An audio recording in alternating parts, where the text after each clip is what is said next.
जत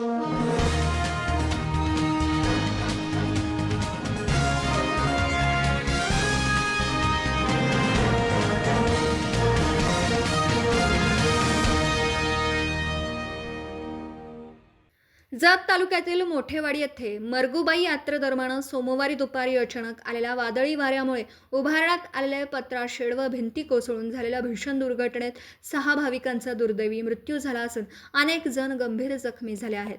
या दुर्घटनेची माहिती मिळताच जत तालुक्याचे माजी आमदार माननीय विक्रमसिंह सावंत यांनी घटनास्थळी भेट देऊन पाहणी केली आणि दुर्घटनाग्रस्त कुटुंबियांना धीर देत मदतीचा हात पुढे केला. मरगुबाई यात्रेसाठी मोठ्या संख्येने भाविक मंदिर परिसरात उपस्थित असतात. अचानक जोरदार वादळी वारं सुटलं. या वाऱ्याच्या तडाख्याने मंदिर परिसरातील पत्रा शेड आणि बांधकामाची भिंत कोसळली.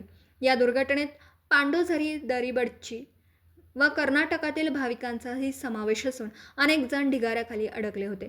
स्थानिक नागरिकांनी तात्काळ मदतकार्य सुरू करून जखमींना बाहेर काढलं व रुग्णालयात दाखल केलं. घटनास्थळी पोहोचल्यानंतर माननीय आमदार विक्रमसिंह सावंत यांनी संपूर्ण दुर्घटनास्थळाची पाहणी करून घटनेची सविस्तर माहिती घेतली. त्यानंतर त्यांनी मृतांच्या नातेवाईकांना भेट घेऊन त्यांचं सांत्वन केलं. या दुःखद प्रसंगी कुटुंबियांना धीर देताना त्यांनी प्रशासनाने बाधित कुटुंबांना तातडीने सर्वोत्तरी मदत करावी, जखमींवर योग्य उपचार व्हावेत अशी मागणी केली.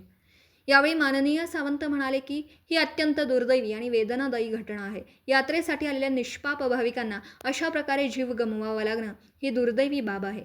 याचवेळी माननीय विक्रमसिंह सावंत यांच्या पाठपुराव्याने माननीय आमदार डॉक्टर विश्वजित कदम साहेब यांनी भारती विद्यापीठ परिवाराकडून दुर्घटनेत मृत्यू पावलेल्या प्रत्येक कुटुंबाला वैयक्तिक स्वरूपात प्रत्येकी 50,000 रुपयांची आर्थिक मदत जाहीर केली. या कठीण प्रसंगी आपण बाधित कुटुंबियांच्या पाठीशी खंबीरपणे उभे आहोत असा विश्वास त्यांनी दिला. तसेच जखमी भाविकांच्या प्रकृतीची विचारपूस करून त्यांच्या उपचारासाठी आवश्यक ती सर्व मदत उपलब्ध करून देण्याबाबत प्रशासनाला सूचना केल्या. त्यांनी जखमींच्या लवकर प्रकृती सुधारण्यासाठी प्रार्थना व्यक्त केली.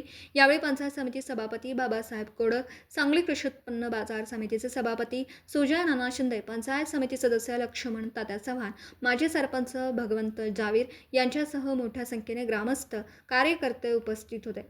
या दुर्घटनेमुळे संपूर्ण जत तालुक्यासह परिसरात शोककळा पसरली असून माननीय विक्रमसिंह सावंत यांनी मृतांना भावपूर्ण श्रद्धांजली अर्पण केली. जखमींना लवकरात लवकर प्रकृतीत सुधारणा व्हावी अशी ईश्वरचरणी प्रार्थना केली. मरगुबाई मंदिराच्या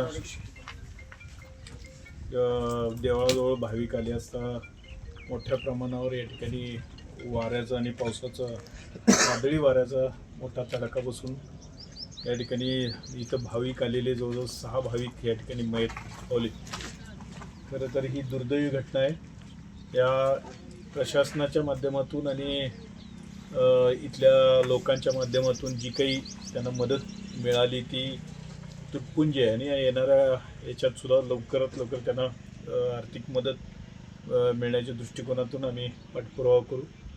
त्याच पद्धतीनं जी काही घटना घडली ही दुर्दैवी आहे आणि या घटनेचा इतिवृत्तांत आम्ही आमचे नेते आणि महाराष्ट्र राज्याचे माजी मंत्री सन्माननीय डॉक्टर विश्वजित कदम साहेब यांना दिली, त्यांच्या कानावर घातली आणि त्यांनी तातडीनं या मयत झालेल्या लोकांना 50,000ची